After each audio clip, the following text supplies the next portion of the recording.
네, 다음으로 단상 이선식 대비 전체 전선 중량비 혹은 전력 손실비입니다.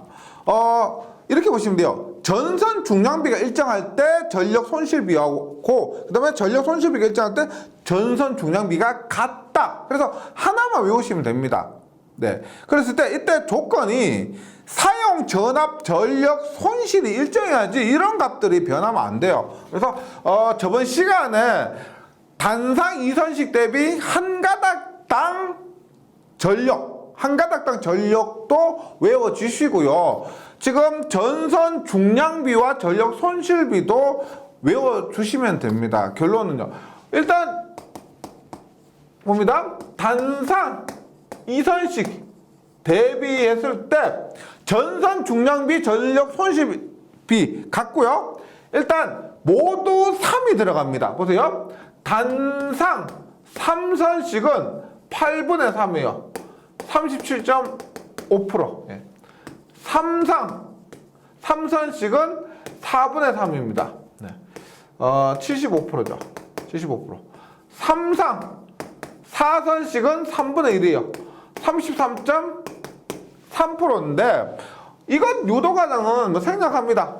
영양가가 별로 없어요. 이거 유도하는 데는 시간이 좀 걸리는데 결과적으로 요 수치만 묻고 있기 때문에요. 앞 시간에서 한산화 전력 공급은 그냥 간단하니까 유도를 했고 이 값은 복잡하기 때문에 결과만 좀 기억을 해주시기 바라겠습니다. 그 다음으로 단상 3선식입니다. 우리가 단상 2선식과 삼상 3선식, 삼상 4선식은 회로 이론에도 많이 다루고요. 전력공학, 그 다음에 전기기기에서도 많이 취급이 됩니다. 하지만 이 단상 3선식 같은 경우는 타 과목에서는 잘 나오지 않습니다. 전력공학과 실기에서만 자주 출제됩니다. 그러면 이 단상 3선식의 특징에 대해서 한번 공부해 보도록 합니다. 일단 변압기가 이렇게 1차 측에 변압기가 있고요. 그 다음에 2차 측이 이렇게 있는데 단상 3선식은 중성선을 이렇게 뺍니다. 그렇게 했을 때 일반적으로 상에는 110, 선간에는 220V가 걸리게 됩니다. 그리고 이 상과 상 사이, 상과 중성선 사이, 상과 중성선 선 사이에도 부하가 연결되고요. 선과 선 사이에도 이렇게 부하가 연결이 됩니다. 네, 요런 화면이 도면이고요. 근데 우리가 단상 3선식을 110에 220 이렇게 표현해요. 이건 뭐냐면 상전압이 110이고 선간전압이 220이다 이렇게 표현합니다. 혹은 220에 440도 있어요.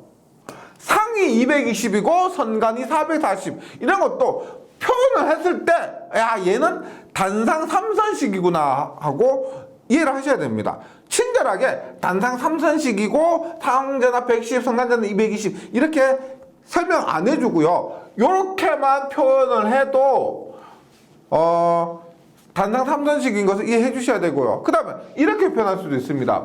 110에 0에 110 무슨 말이다? 110, 0, 110 이런 의미예요. 이것도 단상 3선식을 의미하는 얘기입니다. 이렇게 했을 때 모든 기준은 단상 2선식을 기준으로 한 특징을 얘기합니다. 장점 앞에서 한 것들이요. 전압 및 전류가 일정할 경우 한 선당 공급 전력이 1.33배만큼 증가했다. 상전압 기준으로 했을 때 1.33배 저번 시간에 했던 거죠. 그 다음에 조금 전에 한 겁니다. 전압 전력 손실이 일정할 경우 전선 전체 소요량이 똑같은 전압 똑같은 전력 손실을 가질 때 전선의 소요량이 8분의 3배만큼 감소합니다. 37.5%. 그 다음에 두 종류의 전압을 얻을 수가 있습니다. 이렇게 110과 220 혹은 220과 440 두 종류의 전압을 얻을 수 있는 장점이 있고요. 그 다음에 전압 강화 및 전력 손실이 감소한다.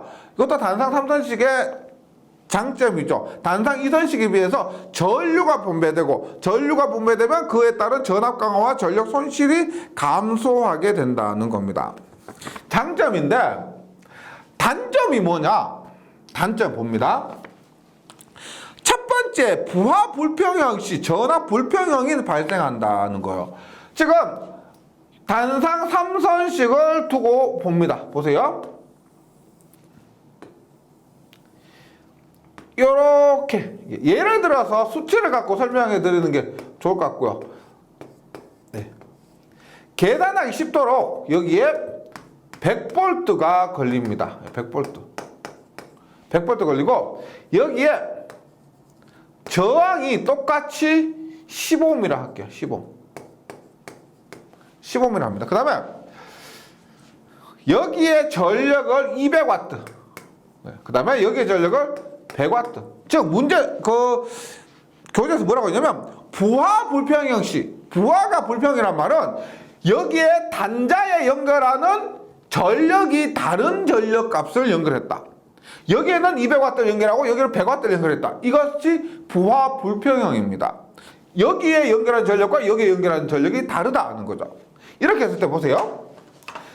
만약에 200W다. 100V 200W면 저항값이 얼마냐면 P는 R분의 V제곱에서 R은 P분의 V제곱이죠. 그럼 얼마요? 200분의 100의 제곱 하면 50ohm이죠. 55. 이때 저항이 부하의 저항이 50ohm입니다. 이때 얼마요? 100분의 200, 100분의 100의 제곱 하면 이때 저항은 100ohm이겠죠. 100ohm. 그러면 일단 이 저항값 무시했고요. 저항값 무시하고 100V에 50ohm이면 여기에 흐르는 전류가 2A가 흐를 것이고 선로정 무시했을 때 100ohm이고요. 100V면 여기에 흐르는 전류는 1ohm이죠. 1ohm. 1A죠. 1A입니다. 그러면 교재에서 말하는 내용이 뭐냐면 이게 실기에서도 이 개념을 이용하기 때문에 설명드립니다. 2A에 15ohm이면 전압 강화가 얼마예요? 20V입니다. 그러면 100V를 보냈는데 여기에 20V 깎아 먹으니까 여기에 걸리는 전압은 얼마가 된다? 80V가 됩니다. 80V. 그 다음에 100V인데 여기에 전압 강화는 10V가 되고 여기에 걸린 전압은 얼마가 돼요? 100V에서 10V 깎아 먹으니까 90V가 됩니다. 90V. 그러니까 교재에서 얘기하는 거예요. 부하가 불평형이 되면은 부하에 걸리는 전압도 있죠. 이 부하에도 똑같은 전압이 걸렸으면 좋은데 이렇게 80V와 90V처럼 불평형이 되는 전압이 걸린다 이런 의미예요. 근데 사실 얘는 크게 문제되지 않습니다. 예, 전압이 조금 제가 극단적으로 이렇게 설명하기 위해서 말씀드린 것이고 크게 문제되지 않은데 그 다음 내용이 크게 문제돼요. 보세요. 부하 불평형 시 똑같아요.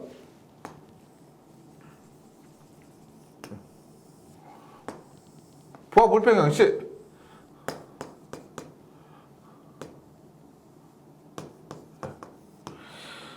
중성선의 단선에 의한 얘가 문제입니다. 중성선이 만약에 얘가 끊어져 버렸습니다. 이렇게 연결되어 있다가 끊어져 버립니다. 그러면 얘는 이런 회로가 되겠죠.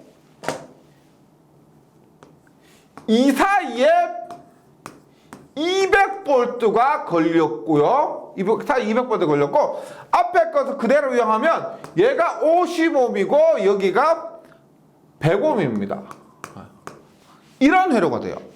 이렇게 됐을 때 전압 불평 만약에 단선이 되지 않으면 괜찮은데 단선이 되면은 전압 불평형이 발생합니다. 어떻게 보세요? 여기는 몇 볼트가 걸리느냐? 전압 200V가 분배가 되죠. 200 곱하기 50, 100이니까 50 플러스 100분의 여기 걸린 전압은 50 하니까요. 150분에 200 하면 63.3V. 66.6V죠. 3분의 1 하니까 66.6V가 됩니다. 그 다음에 여기에 걸린 전압 얼마?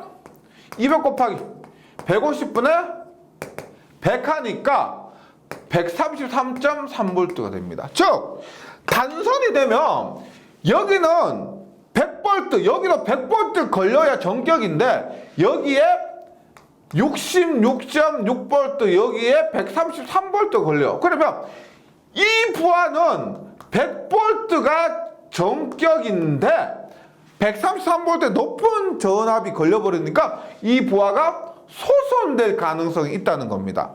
얘는 그냥 뭐 동작 안 되면 그만인데 얘는 소선될 우려가 있다. 그래서 단상 3선식은 중성선에 보통 여기 퓨즈 있죠. 전압선에는 퓨즈를 연결을 할 수가 있는데 중성선에는 퓨즈를 연결할 수가 없습니다. 연결하면 안 돼요. 그래서 퓨즈 대신에 여기는 동선으로 직결합니다. 끊어지지 않는 구리선으로 직접 연결하지 퓨즈를 설치하면 안 된다. 네. 그래서 교재 내용 다시 해볼게요. 부하 불평형 시 중성선의 단선에 의한 전압 불평형 발생으로 부하 소선 우려가 있어 중성선에 퓨즈를 설치하면 안 되며 이런 전압 불평형을 줄이기 위해서 저압선에 말단에 밸런서를 설치합니다. 이 경우는 괜찮은데 이 경우는 중성선에 퓨즈 설치하면 안 되고요. 그 다음에 앞에서 전압 불평형이 발생했죠. 그래서 이 부하 부분에 요것을 우리가 일종의 간단한 변압기라 보시면 됩니다. 이것을 우리가 저압 밸런서라고 그래요. 밸런서. 네. 밸런서. 그래서 전압에 균형을 맞춰주는 겁니다. 전압 불평형이 발생하다 보니까 그 불평형을 보충해주기 위해서 이 저압 밸런서를 설치합니다. 예, 밸런서를 설치해준다. 이렇게 기억을 해주시고요. 그래서 저압 밸런서를 사용하는 방식이 단상 3선식밖에 없다. 예, 이렇게 사용을 합니다. 그 다음에 전압의 N배승압이 있습니다. 굉장히 중요하죠. 예.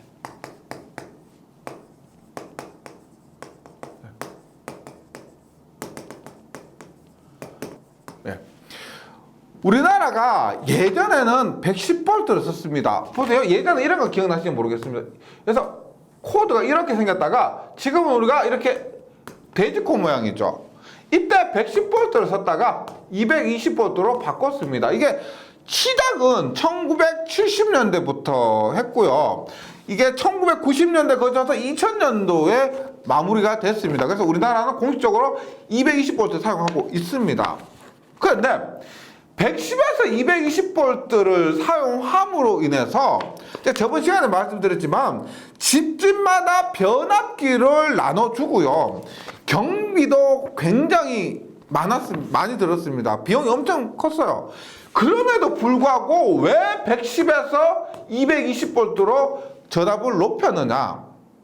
우리가 예전에 66kV에서 154, 345, 765 이렇게 전압이 계속 높아졌습니다.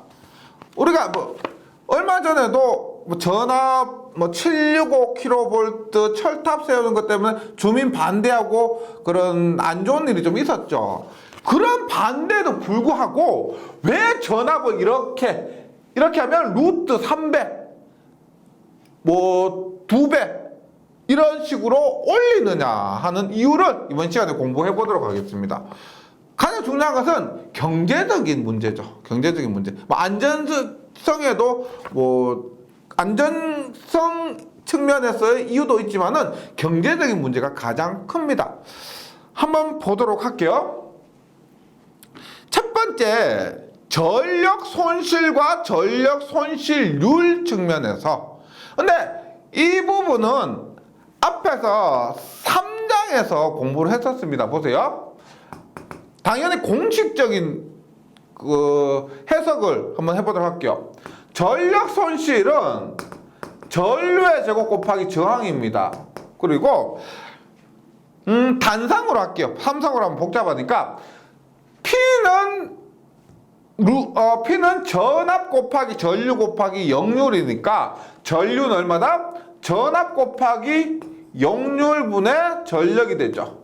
E 제곱 곱하기 R이고, 이렇게 하면 V 제곱 코사인 제곱 세타분의 P 제곱 R입니다. 근데 지금은 우리가 전압의 매승압입니다. 뭐 다른 것은 고려하지 않고요. 역률은 고려하지 않고 오직 전압만 봅니다.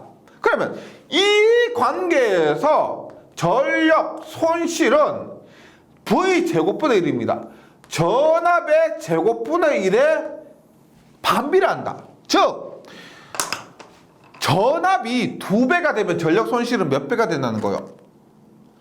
110에서 220으로 2배로 전압이 됐죠? 그럼 전력 손실은 4분의 1이 된다는 겁니다. 당연히 우리가 전력 운용적인 측면에서 보면은 전력 손실이 굉장히 다운되기 때문에 경제적이다 볼 수가 있습니다. 그래서 첫 번째 전력 손실은 전압의 제곱에 반비례한다. 그 다음에 전력 손실률이라고 해서 K라고 합니다. 전력 손실률 기준이 뭐냐? 전체 전력분의 전력 손실을 전력 손실률이라고 합니다. 그럼 이 전력 손실률은 P분의 이 공식 있죠? 그대로 대입합니다. 전압의 자승 곱하기 코사인 자승분의 P 제곱에 R 하니까 여기 P 하나 약분되죠. P하고 P 하나 약분되니까 결론은 뭐다? V 자승의 코사인 제곱 세타분의 PR입니다. PR. 예, PR. 즉 다른 요소들이 일정할 때 전력 손실률도 전압의 제곱에 반비례합니다. 전력 손실률도. 그러니까 이 전력 손실률이라는 값이 작을수록 좋은 거죠. 따라서 전압이 2배가 되면 전력 손실률도 4분의 1배가 된다. 이런 관계가 있습니다. 그 다음에 공급 전력 봅니다. 공급 전력. 이때는 공급 전력은 전력을 따질 때도 다른 값들이 변하면 안 돼요. 전력 손실률 값이 일정하다고 했을 때 전력을 얘기합니다. 볼게요. 앞에서 보세요. 전력 손실 K는 V 자승 코사인 제곱 세타분의 PR이겠죠. PR. 그러면 이 값이 일정하다라고 하면은 공급 전력은 어떻게 된다? P는 얼마? R분의 V 자승 코사인 제곱 세타 곱하기 K가 됩니다. K. 그러면 어떻게 돼요? 결과적으로 공급 전력은 전압의 제곱에 비례합니다. 전력 손실률이 일정하다고 보고 나머지 값도 변동이 없다고 했을 때 전압이 2배가 되면은 공급 전력은 4배를 보낼 수가 있다는 거예요. 굉장하죠. 3, 4, 5에서 7, 6, 5로 만약에 전압이 2배가 됐다. 2배가 넘죠. 2배가 됐다고 하면 보낼 수 있는 전력은 4배를 보낼 수가 있다는 거죠. 예, 그렇기 때문에 공급 전력적인 측면에서도 전압의 승합이 유리합니다. 그 다음에 이것뿐이 아니고 전선의 단면적까지 한번 보도록 합니다. 보세요. 지금 여기에서 V 자승의 코사인 제곱 세타 P에 우리가 앞에 2장에서 선로 정수할 때 R은 로 A분의 L이었죠. 그래서 R 대신에 얼마? A 로 L을 대입을 하면 R 대신에 이렇게 대입하면 전선의 단면적은 어떻게 됩니까? 전선의 단면적은 넘어가니까 V 자승의 코사인 제곱 세타의 K 분의 P의 로 L이 됩니다. 그러면 이게 무슨 말이냐면 전선의 단면적은 전압의 제곱에 반비례합니다. 어떤 말이요? 내가 전압이 3, 4, 5kV일 때는 이만한 전선의 단면적을 써야 되는데 만약에 765 2배가 됐다 그러면 전선의 단면적이면 요만한 거 써도 된다는 거죠. 이게 뭐예요? 전선 B 자체가 굉장히 다운됩니다. 똑같은 전력에 똑같은 거리라고 했을 때 전압이 2배가 되면 전선의 단면적은 4분의 1이 되는 거예요. 굉장히 경쟁적이죠. 그러면 이것뿐만 아니고 거리 한번 볼게요. 거리 L은 어떻게 돼요? L은 넘어가니까 P 로분의 A V의 자승 코사인 제곱 세타 K가 되죠. 길이는 어떻게 돼요? 전선 길이는 얼마? 전압의 제곱에 비례하게 됩니다. 뭐냐? 내가 전압을 2배로 했다. 보낼 수 있는 거리가 4배가 된다는 겁니다. 즉 예를 들어서 3, 4, 5km로 해서 예를 들어서 내가 서울에서 대전까지 전력을 보낼 수가 있었는데 765를 하니까 서울에서 부산까지 전력을 보낼 수가 있더라. 이런 의미입니다. 똑같은 전력, 똑같은 손실일 때 보낼 수 있는 거리가 4배가 된다. 이런 의미예요. 그래서 공급 전력적인 측면에서도 공급 거리적인 측면에서도 좋고요. 그 다음에 전압 강화와 전압 강화율입니다. 전압 강화와 전압 강화율은 이걸 보셔야 돼요. 우리가 보세요. 전력은 간단하게 VI가 됩니다. 전력은 전압 곱하기 전력. 그래서 똑같은 전력을 보낸다고 했을 때 전압을 N배로 하면 얘가 똑같아지려면 전류는 어떻게 돼요? N분의 1이 돼야 되겠죠. 따라서 약분하면 VI가 되는 겁니다. 따라서 전압을 N배 하면 똑같은 전력을 보낸다고 했을 때 전류는 N분의 1배가 돼야 돼요.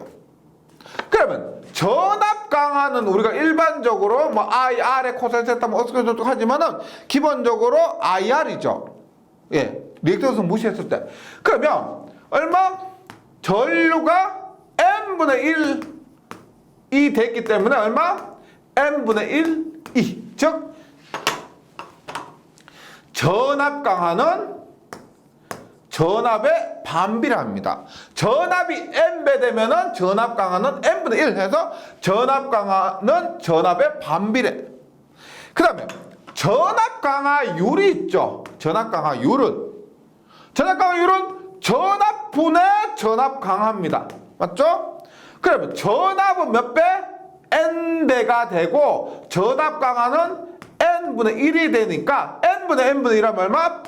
N제곱분의 V분의 2. 즉 전압 강화율은 전압의 제곱에 반비례하는 관계가 됩니다. 네. 그래서 지금 다 공식을 통해서 유도를 해봤는데요. 이 관계는 시험장에서는 처음부터 이게 다 따지고 하시지 마시고 여기에 정리를 하면서 좀 외워주시면 좋겠습니다. 처음부터 한번 볼게요. 처음부터 전압의 N배 승하 했을 때 처음부터 나오는 건 뭐냐? 전력 손실은 전압의 제곱에 반비례.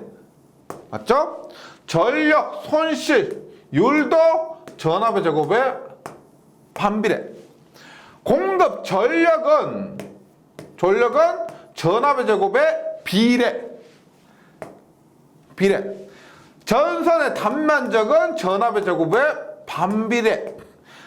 통전 거리는 전압의 제곱에 비례. 그 다음에 전압 강화는 전압의 반비례. 전압 강화율은 전압의 제곱의 반비례. 보면 보세요. 여기서 비례 반비례 떠나서 클수록 좋은 게 뭐가 있어요? 클수록 좋은 거. 지금 공급 전력이나 보낼 수 있는 전력이나 전선의 길이, 보낼 수 있는 길이는 클수록 좋은 겁니다. 맞죠? 클수록 좋기 때문에 얘는 전압의 제곱에 비례하는 거예요. 클수록 좋은 건 제곱의 비례. 그 다음에 작을수록 좋은 거. 전력 손실이 작을수록 좋죠. 전력 손실률도 작을수록 좋죠. 전선의 단면적도, 전선 비용이니까 작을수록 좋고요. 그 다음에 전압 강화도 작을수록 좋고 전압 강화율도 작을수록 좋은데, 작을수록 좋은 것 중에서는 전압 강화만 반비례, 나머지는 전부 제곱의 반비례. 이렇게 외워주시면 되겠습니다. 봤을 때 이게 커야 좋으냐 작아야 좋으냐. 커야 좋은 건 제곱의 비례, 작아야 좋은 건 제곱의 반비례인데 전압 강화만 반비례, 전압 강화율은 제곱의 반비례. 이렇게 하시면 크게 어려움 없을 겁니다. 한번 쭉 따라오면서 정리해 보시면 좋고요. 요거 뭐 시험장에서 처음부터 유도하기도 좀 부담스럽고, 시험장에서 긴장된 상태에서 유도하다 보면은 과정에서 좀 틀릴 수가, 실수할 수가 많습니다. 실수할 가능성이 많고 해서 그 시험장에서 유도해서 찾아내기보다는 지금 여기에서 이 관계 있죠? 요것만 좀 정리해서 외워주시면 좋겠습니다. 그래서 결론적으로 말씀드리면 이런 거예요. 지금 보면 이것을 통해서 보면 전압을 승합할 만한 충분한 이유가 있죠. 경제적인 면에서 단면적이나 전력 손실이나 전력 손실이나 이런 면에서 전압을 승합할수록 굉장히 유리합니다. 그럼 단점은 뭘까요? 단점은, 전압을 승합함으로 인해서 단점은, 우리가 1장에서 예장 했었죠. 뭐 22.9kV 같은 경우는 2개에서 3개, 뭐 154kV 같은 경우는 뭐 10개에서 11개. 그러면 전압을 승합함에 따라서 단점은 애자나 기기류, 예를 들어 차단기도 전격자들이 우리가 뭐 3.6kg짜리 차단기보다는 뭐 25.8kg짜리 차단기가 더 비싸겠죠. 그래서 애자 및 기기류의 가격은 비싸지는 게 맞습니다. 그 다음에 우리 전선 간의 거리를 생각했을 때 지지물의 높이, 154kV의 철탑과 765kV의 철탑을 비교했을 때 765kV가 더 튼튼하고 더 높이 지어야 되겠죠. 그렇기 때문에 지지물의 비용은 우리가 전압이 높아질수록 비싸집니다. 그럼에도 불구하고 이러한 장점 때문에 전체적으로 봤을 때는 전압을 승합하는 것이 더 경제적이더라, 이런 의미예요. 네, 이렇게 정리해 주시기 바라겠습니다. 그래서 건설비를 한번 볼게요. 건설비. 건설비 보면은 우리가 전압에 따른 비용인데 보세요. 전압이 높아질수록 전선비 자체는 낮아집니다. 왜? 전선비는 요 부분 있죠. 요 부분. 전압이 커질수록 전압은 제곱에 비례해서 작아지기 때문에 이것이 전선비입니다. 전선비. 그 다음에 방금 말씀드린 애자나 지지물비, 이런 기기류는 전압이 높아질수록 이렇게 높아집니다. 애자,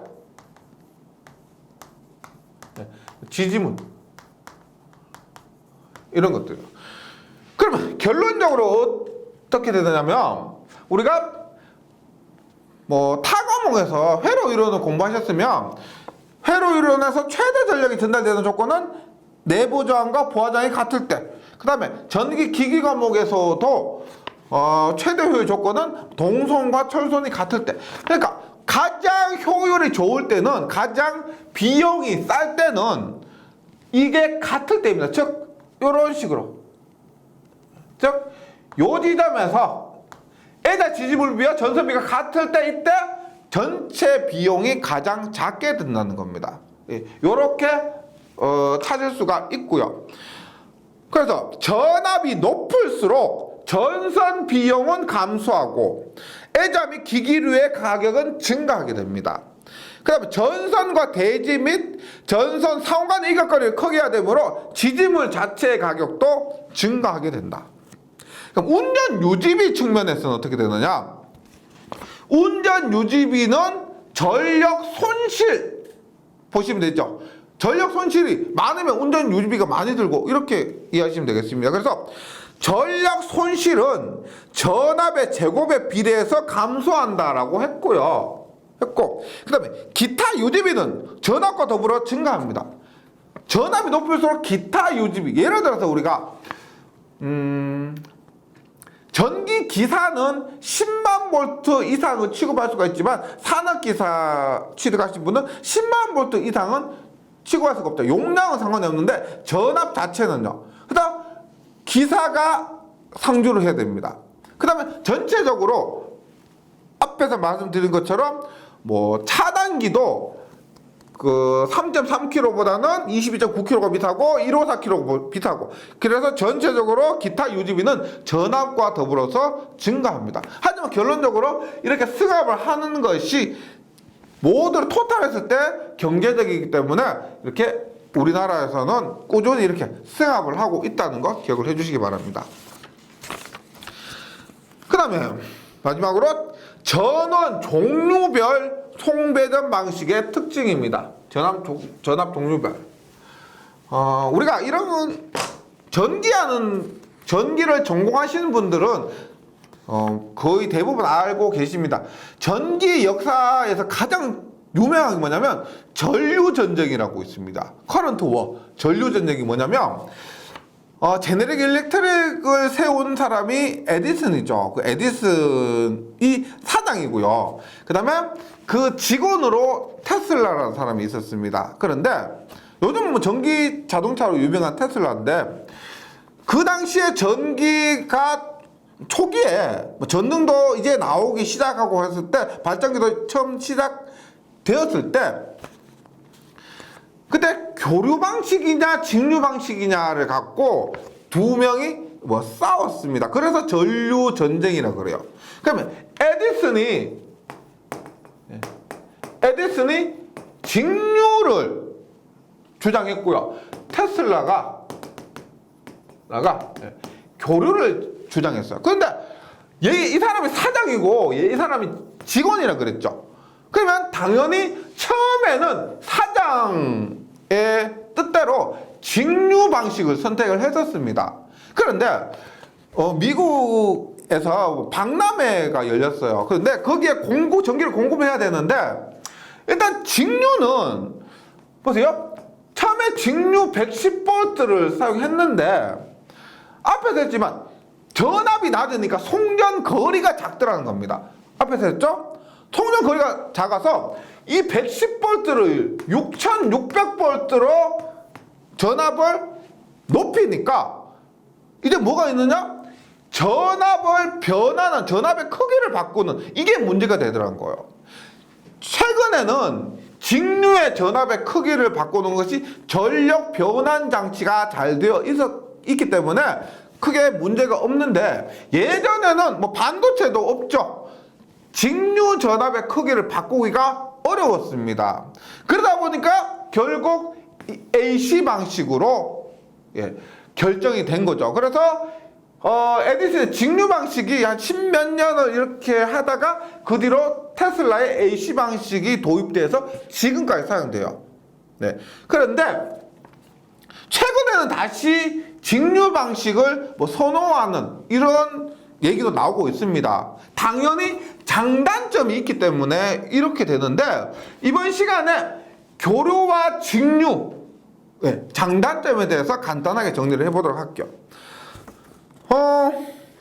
먼저 교류 송전 방식의 특징입니다. 교류 송전 방식의 특징으로는 가장 큰 장점이 변압기를 이용한 전압의 크기 변환이 용이하다는 거예요. 말씀드렸지만 만약에 이것이 이 방법이 원활했다면 에디슨이 110V 직류를 6600V 직류로 원활하게 변경을 했다면은 이 직류 방식이 채택되었을 거예요. 그런데 변환 과정에서 직류가 어려웠기 때문에 교류가 선택된 겁니다. 반대로 교류는 변압기를 이용하면 전자유도 법칙을 이용해서 변압기를 이용하면 전압의 크기 변환이 용이하다. 이것이 가장 큰 장점이죠. 그 다음에 일관된 운용이 가능하다. 뭐냐? 우리가 주파수는 상용 주파수 60Hz, 크기는 220V다 혹은 뭐 22.9kV, 154kV 이렇게 딱딱 정해져 있죠. 그래서 일관된 주파수, 일관된 전압의 크기로 운용하기가 유리하다는 겁니다. 일관된 운용 가능. 그 다음에 삼상 교류 방식에서 회전 자계를 쉽게 얻을 수 있습니다. 우리가 삼상 그 발전기로 사용되는 것이 삼상 동기 발전기 혹은 전동기로는 삼상 유도 전동기는 회전 자계가 꼭 필요합니다. 회전 자계가 필요한데 이 회전 자계를 교류는 얻기가 쉽죠. 예, 직류는 어렵고요. 그래서 삼상 교류 방식에서 회전 자계를 얻기 쉽기 때문에 교류 송전 방식을 사용합니다. 근데 교재 단점은 언급하지 않았는데 단점은 엄청 많죠. 예. 교류를 사용하기 때문에 뭐 우리가 뭐 표피 효과에 의한 문제점, 그 다음에 절연을 많이 해야 된다. 그 다음에 결정적으로 직류만 사용하면은요 주파수가 없습니다. 주파수가 없으면 LC 값이 고려할 필요가 없죠. R만 고려하면 됩니다. 주파수가 없으면요. 그럼 우리가 전기 공부하시는 분 입장에서는 굉장히 안타까울 수가 있는데 LC 때문에 어려워지죠. 주파수 때문에 공부가 어려운데 직류는 LC가 없고 교류는 LC가 있기 때문에 그에 따라서 인가된 문제점이 굉장히 많습니다. 그래서 다 나열하기가 어렵고요. 장점 언급을 했습니다. 그럼 직류 송전 방식은 특징이 뭐냐? 절연 계급을 낮출 수가 있다. 이건 어떤 의미냐면은 우리가 교류는 100V를 사용하면은 실효값 100V죠. 그러면 최대값 얼마요? 141V입니다. 최대값은. 그러면 절연을 한다고 했을 때 100V만큼 절연해야 돼요? 141V만큼 절연해야 돼요?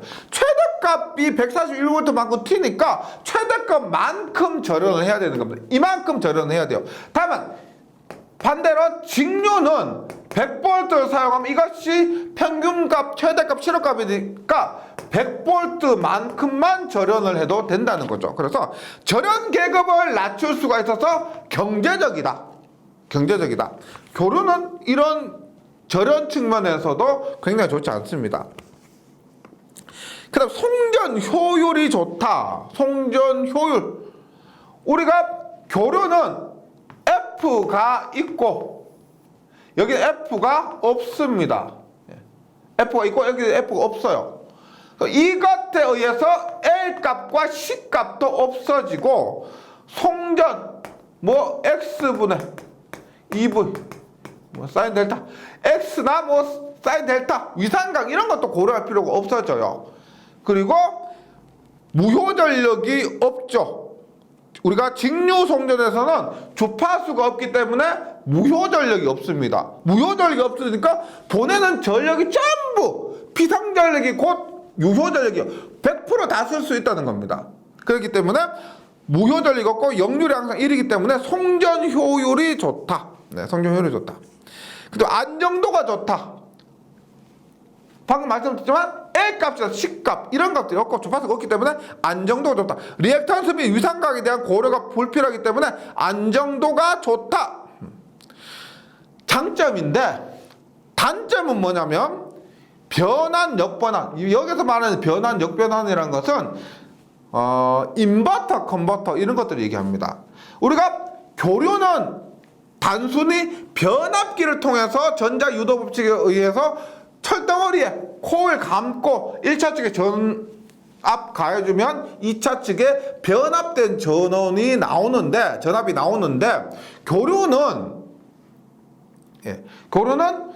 그렇게 전압의 크기를 바꾸려면 컨버터로 했다가 인버터로 했다가 이런 과정에서 반도체 소재가 들어갑니다. 그러다 보니까 고도파도 발생하고요. 용량도 굉장히 크게 할 수가 없습니다. 그래서 직류송전 방식은 한계가 있어요. 우리나라에서 직류송전 방식의 대표적인 것이 뭐냐면 해남에서 제주도까지 해저케이블로 직류송전을 합니다. 거기에는 직류송전 방식이 유리하기 때문에 사용하지만 나머지 부분에서는 직류송전 방식이 굉장히 어렵고요. 경제적이지 못합니다. 그래서 교류송전 방식을 보통 사용하고 있다. 이렇게 이해하시면 되겠습니다. 저는 종류별, 교류와 직류의 특징에 대해서는 외우시기보다는요, 방금 말씀드린 것 그냥 이해해 주시면은 객관식으로 문제가 출제됐을 때 선택하기가 어렵지 않을 겁니다. 네, 잘 정리해 주시고요. 저는 문제풀이 시간에 다시 뵙도록 하겠습니다. 수고하셨습니다.